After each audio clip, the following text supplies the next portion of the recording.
Last group 4ல் கேட்ட ratio some பார்க்கலாம். 4 power 3.5 is to 2 power 5னு கொடுத்துருக்காங்க. இந்த 4-ஐ 2 பவர் 2னு பிரிச்சுக்கோங்க. இந்த 3.5 அப்படியே இருக்கட்டும். இந்த பவரையும் நம்மளால் மல்டிப்ளை பண்ண முடியும். அப்போ 2 × 3.5 7 ஆகும். 2 பவர் 7 is to 2 பவர் 5னு வரும். இந்த 2-ஐ 7 டைம்ஸ் மல்டிப்ளை பண்ணணும். இந்த 2-ஐ 5 டைம்ஸ் மல்டிப்ளை பண்ணுங்கள். 2 2s are 4, 4 2s are 8, 8 2s are 16, 16 2s are 32, 32 2s are 64, 64 2s are 128 வரும்.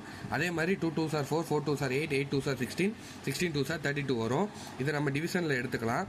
இப்போ 4th டேபிளில் நம்ம அடித்தோம்னா 8 4s are 32, அதே மாதிரி இங்கே 3 4s are 12, இங்கே 2 32, இங்கே 1 8 are 8, இங்கே 4 8s are 32. அப்போ இதை திரும்ப நம்ம ரேஷியோவில் கொண்டு வந்தோம்னா 4:1 அப்படிங்கிறது தான் சரியான ஆன்சர்.